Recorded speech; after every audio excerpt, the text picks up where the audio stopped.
I'm from John Strait. Now we are having an investment plan proposal presentation to you, which is designated for all those who are risk averse. Let's see. First, I'll talk to you guys about our asset and security allocation. Okay, so our plan for asset allocation is to have 40% of bond and 60% of equity. And for the equity, we will plan to have 52% of AGL and 8% of Zimplats. Okay, so our portfolio is designed for those which have a low risk appetite, and to manage your fund of 1 million USD, this is how we are going to allocate your fund based on proportion and also the amount, which comes to a total of 1 million USD. So the first part is through portfolio theory. Okay, first we use portfolio theory to calculate our expected return by using the weightage times with the return of respective security, and lastly we can get to a 0.344% return monthly, and also means 4.128% annually. This means that with your 1 million USD fund, you can at least expect a 41,000 return in 1 year. Next, we'll move on to our portfolio standard deviation, which is to measure the risk of our portfolio.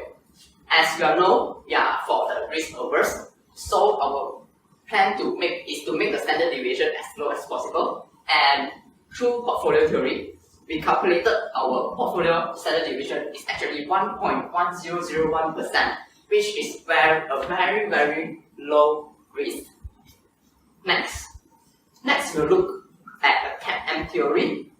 Okay, so based on our experience, we opine that for a risk-averse portfolio, the CAPM beta for the portfolio should be at around 0.3 to 0.4. Hence, we will make an average which is 0.35, our targeted portfolio beta, and inserting all of the amount.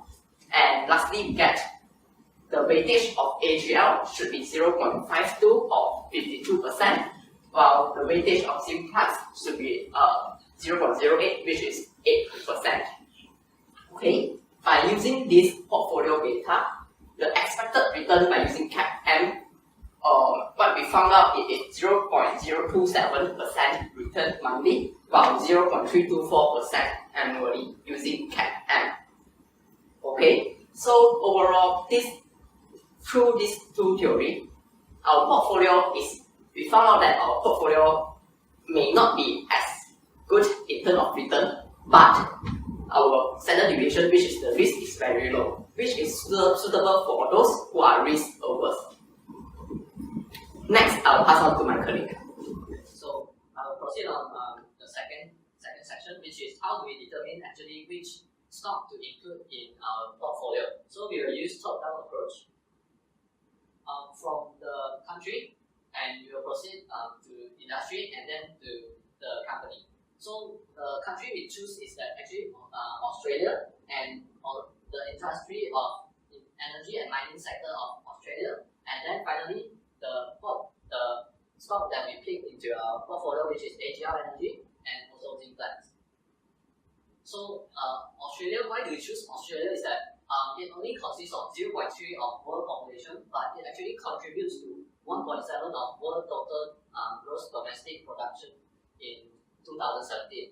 So for your information, actually Australia is the 14th largest economy in the world, and it is the fifth largest country in Asia, and it has the record of at 28 years of not going into recession, meaning that the GDP is maintained in a positive growth for 28 years consecutively. So it had a healthy inflation of 2 to 3% rate per year, and this shows that it has a very strong economic environment which will interest investors a lot. So in Australia, we find that there's two major sectors that is play a very main role in the country, which is energy sector, and another one will be mining sector. So for energy sector, it is actually one of the major contributors of Australian economy, which has a strong demand, whereas for information, energy sector includes electricity, where it is monopoly in Malaysia but not in Australia. So it is an opportunity that they have a strong demand towards this sector.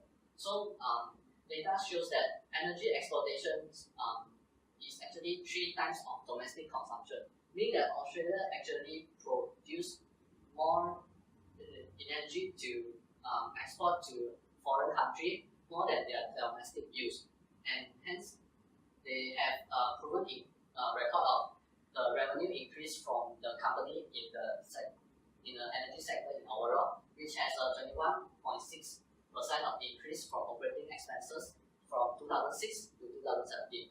And next, for the mining sector, it is also one of the major contributors to Australian economy, where it actually supplies 60% of the resources to all around the world. So it has actually high demand from developing countries such as China.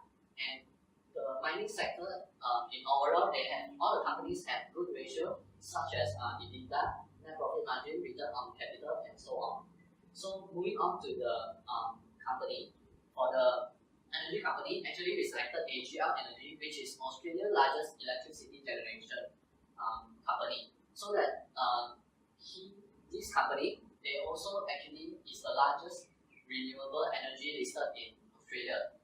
They have 3.6 million of customer data, and also this company have their share price is constantly above the moving average for consecutive 5 years. So we can see that the ROA and ROE is actually in the increasing trend, and where it has a lot of ability to generate revenue and income. Hence, we can say that this AGL company has a very good future prospect, where they're giving constant increasing dividend payout year by year. And next, for the Zinflex Holding, which is the mining company, it actually produces minerals such as iron ore, coal, nickel, gold, copper, and so on, which they have just recently signed a contract with the China company, 20 years contract to provide all these resources for their development. And the share price is actually forming a trend, which is a higher high and higher low, which is shown since 2017. It is going on an uptrend basis. So it actually supplies iron, coal, and gold, which is the top 10 supply export of Australia to all the world of the country, which is the main income of this company. So that the increasing revenue of 4 years, they have a very good debt to asset ratio, which is below 8 years for a few consecutive years, meaning that they have a lot of asset to pay off their debts. So almost all the ratio of this company is actually better than the industry. And the PE ratio, you can see that is actually undervalued, where 8.46% 8.46 PE ratio as compared to their industry 15.33. So next, I will pass the floor to my. Alright, next, we have performed a scenario analysis on our investment plan. So this is the result. Here we have shown the projection of the estimated annual return for our investment plan. As we know that investment plan will definitely basically affected by 2 types of risk, which is specific risk of the entity and also the market risk. Here we have made the assumption that the market will change as the market up and down are unpredictable, so we have assumed that both will happen in the future. So up to an amount of 20% rise in the market and also 20% falls in the market. So here, as we know that our portfolio consists of 40% of government bond. However, government bond will not be affected by the market risk as it is fixed. So next, we can see that this is the net changes that will be affected due to the market changes. As much as 20% of rise in the market will actually give rise to 0.07% of annual return in our portfolio. And also, if the market falls as much as 20%, our portfolio will fall by 0.07% for the annual return. So, bear in mind that one thing to take note here is that our portfolio return, even if the market went down as much as 20%, However, our annual return will still remain positive and above 4%. This is a good sign. And where this investment plan, we are especially very much recommend for those risk-averse investors. Okay, next. Commonly, we know that investors will perform scenario analysis to actually estimate the annual return of their investment plan and also the changes that might happen when unfavorable or favorable events happens in the future. So here, we have performed the worst case scenario analysis where investors always want to protect their profit and also prevent the potential losses. So worst case scenario analysis is a must. So how this is done? This is done by actually we consider the most severe events that would actually happen in the future in the economy. So we have determined two factors that would actually affect economy in Australia in the future, which the first one is the dropping trend in the house prices. So recently you can see that here the house prices in Australia have been drastically dropped to as much as 5%. So how could this actually affect or has an impact on the Australia's economy, where when house prices drop, as we know that the GDP will of course drop. This will hence lead to household consumption be cut. There might be correction in the construction sectors, loan defaults will increase, and also the increasing the risk of financial instability and also disrupts the economic growth as a whole. And the second case that we projected is the Australian dollar to USD exchange rate. Here we have a graph of the exchange rate for the past 10 years. As we can see, for year 2011 and 2012, it has almost at the highest level, which one Australian dollar actually equals to 1.05 USD. However, since year 2013, it has suffered a drastic drop. Until recently, the exchange rate is at 1 AUD equals to 0.7 USD. The situation actually has been very pessimistic for Australia, and also this is actually mainly due to the appreciation of USD and also depreciation of Australian dollar. So the situation has certainly slowing down the economics of Australia and affects the export very seriously because, as we know, Australia has a large portion of its economy comes from exportation of its resources. Next. So here are our views on the situation. So from the worst case scenario that we projected, we expect that the market will possibly suffer a fall between 10% to 20%. As for our portfolio, we will also be affected by the market, and it will also suffer a drop between 0.035% to 0.07%. So what we suggest is to set a stop loss order for our investment plan. The stop loss order is set for individual stocks, for AGL stocks and also for Genplat stocks, both at 2% below the price. We suggest 2%. This is mainly from the perspective of being a risk-averse investors. So, however, you can always set a different percentage based on your own allowable risk threshold. So, I'll pass to my colleague. Okay, now let's move on to the technical analysis. Now, technical analysis essentially aims to predict our portfolio expected return through looking at its past history and movement of the stock. Now, for our technical analysis, we are using simple moving average because this is as you can see here, essentially take the movement of the actual stock and also SMA 100, which means the simple moving average of 100 days. As you can see, as far as February 2015 to today, February 2019, our stock has actually been above the SMA 100 line. In fact, if you can see this highest point here, at 30th April 2017, the difference between our actual price and also our SMA line is 22.30 and also 17.41. So that is a huge differences. Well, of course, at 31 October 2018, it actually saw a huge drop. However, as you can see here, it's still above the SMA line, and this trends continue until today. Okay, but what about Zimplats? Unfortunately, Zimplats, unlike its SGL, has actually been below the SMA 100 line for most of its lifespan. However, the reason why we chose these stocks in our portfolio is because at February of 2019, it's actually reaching the SMA 100 line. And when it is above the SMA 100 line, it means that it is a strong indicator for us to actually buy the stock. But if it is below the line, below the SMA 100 line, we should actually sell the stocks. Okay, now let's look at the risk involved in our portfolio. Now, no matter how well diversified our portfolio is, we can't essentially eliminate all risks, right? And also, so let's look at the two types of risks that is available in every single portfolio.